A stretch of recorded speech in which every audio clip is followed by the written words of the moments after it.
Ammamma's 7th anniversary Dhamaka offers. Shop 599, win 777 exclusive prizes. WhatsApp లో order చేయండి, gift పట్టండి.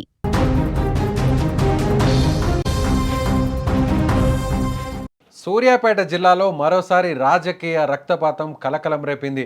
అధికారం, పగ, ప్రతీకారం అనేవి మనుషులను ఎంతటి క్రూరత్వానికి దారితీస్తాయో చెప్పడానికి ఈ ఘటన నిలువుటద్దంగా నిలుస్తోంది. ఒకప్పుడు గ్రామాన్ని శాసించిన మాజీ సర్పంచ్ ఇప్పుడు అదే గ్రామంలో అత్యంత దారుణంగా ప్రాణాలు కోల్పోయారు.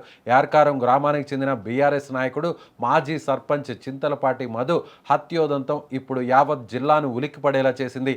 మధు మృతి వెనుక ఉన్న రాజకీయ కోణాలు, హంతకులు వ్యవహరించిన తీరు చూస్తుంటే ఇది కేవలం హత్య మాత్రమే కాదు, ఒక ప్రణాళికాబద్ధమైన కక్ష సాధింపు అని స్పష్టమవుతోంది.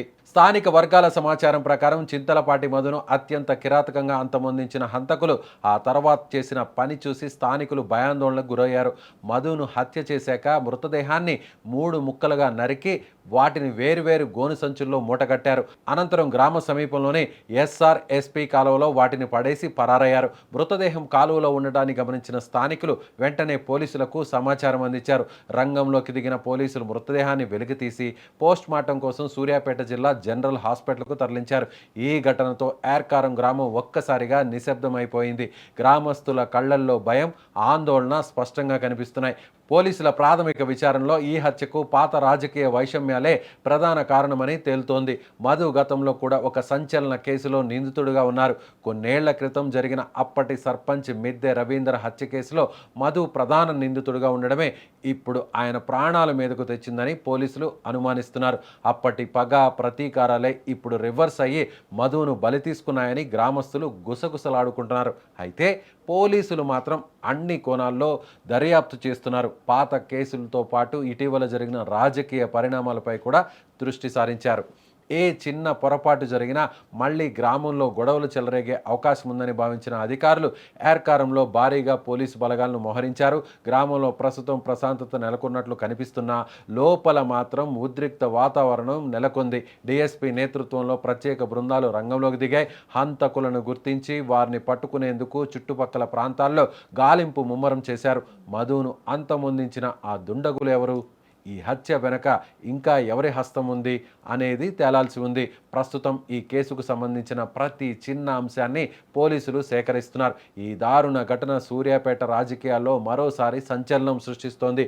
ఒకప్పుడు సర్పంచ్గా సేవలందించిన వ్యక్తి చివరకు ఇలా శవమై దొరకడం గ్రామంలో చర్చనీయాంశంగా మారింది. చట్టం తన పని తాను చేసుకుపోతుందని, నిందితులు ఎవరైనా సరే వదిలే ప్రసక్తే లేదని జిల్లా పోలీసు ఉన్నతాధికారులు స్పష్టం చేస్తున్నారు.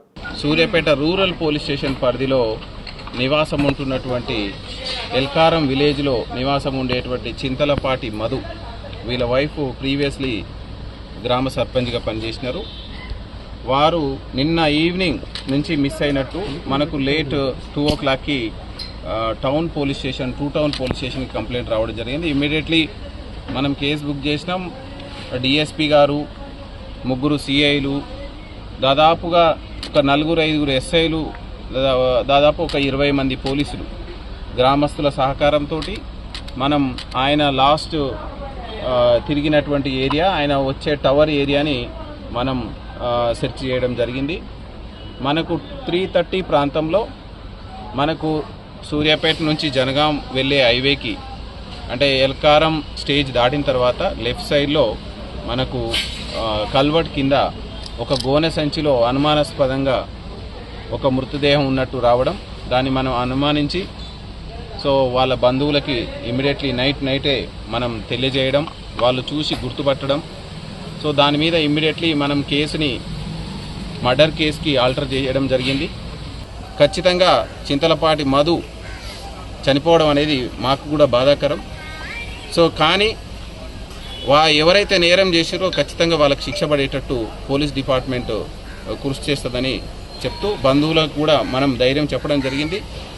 ఏడున్నావు మధు అంటే, బావా నేను క్యాంప్ ఆఫీసులు ఉన్న బావా అని చెప్పిండంట.